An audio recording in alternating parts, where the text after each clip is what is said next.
I'm ready to discuss the most overhated man in the world. I'm not even talking professional sports. I'm talking the world, and that's Tua Tagovailoa. If you've watched our channel for long enough, you know my views. You know his views. I like him. He hates him.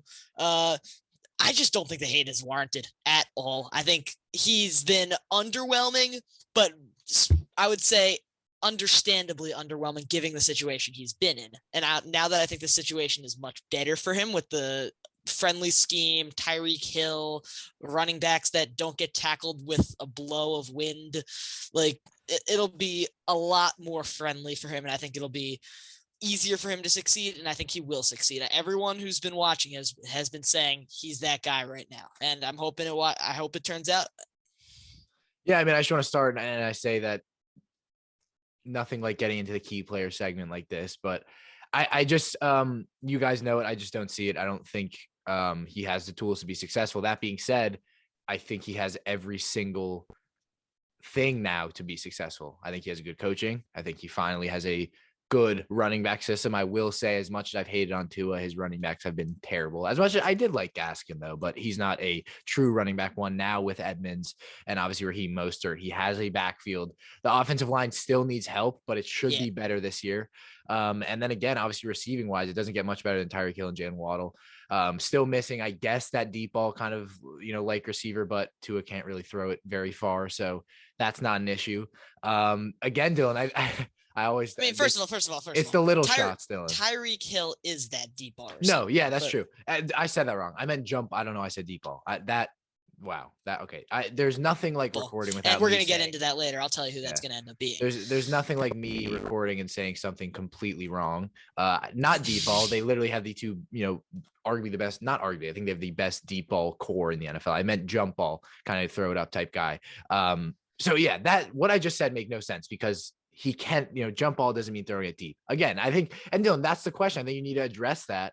And the big thing is, and the thing I, roasted you about was that video that the Dolphins posted of Tua Tagovailoa throwing it deep to Tyreek Hill, wobbling, underthrown. Everyone and I think the question is that connection there yet? But again, that's my whole thing. And Dylan, I will say this. It is a casual take. I think it is. I think it's a general take, but it's one that I will stick with. I don't think he's going to be able to reach the receivers in deep routes. And again, it's a casual take. I understand that the two, whenever we post clips of our two arguments, I get ripped apart by people who literally Tua seems to be their bloodline, but I just don't think he's been able to reach the receivers. And I've had that take. All right. I'm going to tell you right here, and we're going to post this everywhere. Tuanon assemble. Okay. No. So here is where I am with this. His hip was injured for the entirety of his career. Looking back on it, he should not have played in his rookie season because he was not ready. He was not ready mentally to play under a system that just made no sense. And he was not ready physically because his hip was injured. Last season, they put him behind a suicide squad at line. Yeah. So now he's in a system. He's healthy. According to his trainer, he looks like he's throwing the ball 50 yards. He's doing it with no sweat. I don't know how much I believe, but I'm hoping it's true.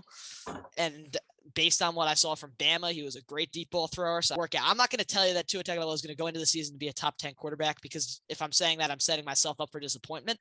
But I'm going to tell you that he's going to be able to work with the squad he has and win games. It's not going to be a Justin Herbert or Joe Burrow type season, but he will not hold the team back. That's what my expectation is, and that's what my hope is for him.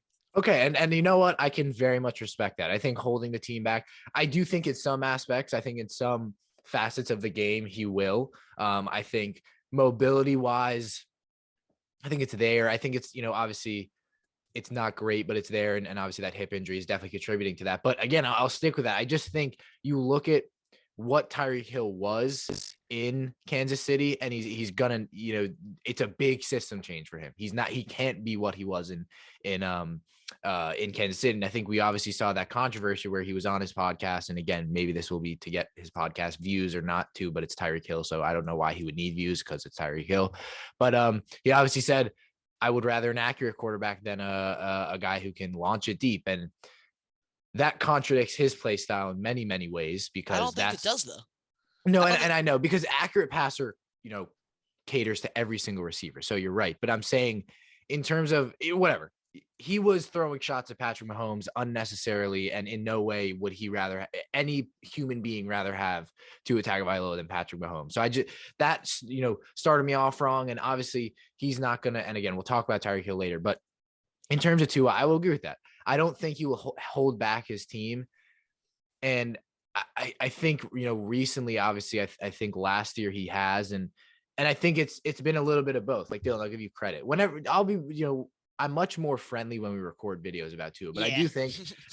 I do think it was obviously the offensive line holding him back, and they had to scheme him to that, and it was obviously him holding them back a little bit. But my question to you, and again, you're obviously the Dolphins fan, this will be kind of a lot of back and forth, but how does that scheme change? Because it can't be. I'm not watching the RPO stuff again. I'm not watching. They're not doing it again. I'm not doing that. Last but season, Dylan, you have a lot of these rash takes where you don't know that. Well, I'm going to tell you that last season. Well, first of all, he brought in what's it called? Matt Applebaum from Boston College. It's what McDaniel brought in as his offensive line coach, who's a big jump up from Legend Pierre, whatever his name is, who was last year's offensive line coach, who pretty much just admitted that none of the guys are not good and he didn't coach them. None of the guys are good. Wide receivers coaches, we brought in Wes Welker, who's going to help them run routes, which is pretty much perfect. I didn't even know that. Yeah, and then they brought in Frank Smith as an offensive coordinator who helped out Justin Herbert. He helped out Derek Carr in their careers earlier. And then I think biggest coaching staff on the offensive side thing other than McDaniel is the quarterbacks coach they brought in for Tua. Yeah. That's Darrell Bevel, former offensive coordinator and head coach for the Jacksonville Jaguars, but also Russell Wilson's mentor. And that's someone that I've been seeing Tua get compared to a lot as his ceiling, and that's something I'm interested to see how that works. But in terms of scheme, I kind of just went off on what we did on a coaching staff thing. But in terms of scheme, I don't think they're going to run the RPO system again because West Coast offense, while it does promote a lot of play action, it does not promote a lot of RPOs. I think the San Francisco 49ers ran RPOs on, I believe, like 15% of plays last season. Miami ran it on about 40% of plays, which is ridiculous. Yeah, I mean, that's... And the funny thing about it was an RPO without the run because they ran the ball on like 12% of the RPO. And the thing is, what's so funny about it is 40% seems low. To me, which is just crazy.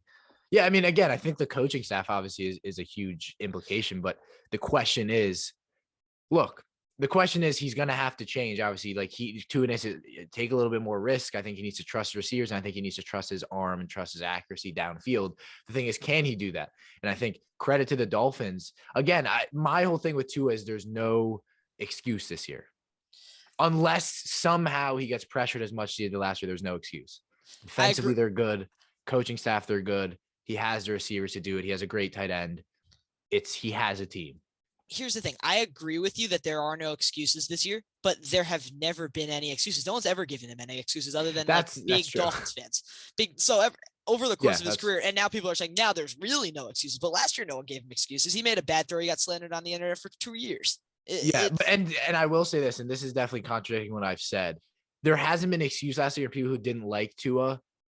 I don't know if this is completely right, but no one was saying. You're lagging a lot. Oh, sorry. Hopefully I'm back. But no one was saying move on from Tua. That's not true, though. I'm trying to kind of gauge that. You know what I mean? Like this year, if he plays bad and there's no excuses, it's going to be move on from Tua. Where there wasn't that much of an agenda last year. Just kind of everyone like, I don't think he's going to be their star quarterback. There was an agenda last year because of the Watson trade. Yeah, and there was. And again, I was someone who played into that because I thought Deshaun Watson would be a great quarterback. But I think this year it'll be pertinent. Like I think this year, if he plays bad, it's going to be, leave from him, especially with this QB class. This year it's game over because they have 2 first-round picks also. Yeah. Oh, right. Yeah. So absolutely. But I think it's kind of a win-win as a Dolphins fan because if he pans out, he pans out. If he doesn't, you get a good quarterback. I'm so big of a Dolphins fan that I became so big of a Tua fan that I'm really, really hoping he succeeds. And and I do too. If he doesn't, I'm going to be upset. But we have a lot of options next season if he doesn't, including Lamar Jackson. That's just looking at that. But that would be. That's one of like 4 quarterbacks that I would take over to at the moment, just because reunite with Kodak in Florida.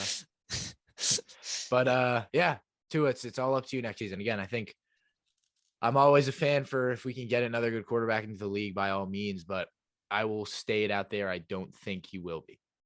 I think he will. And I think he will. And that's kind of where it stands. And you are all very lucky because this is usually a shouting match. But yeah. and honestly, I feel like it should have been. I think that would have been a lot more fun. But I think we've had our sides.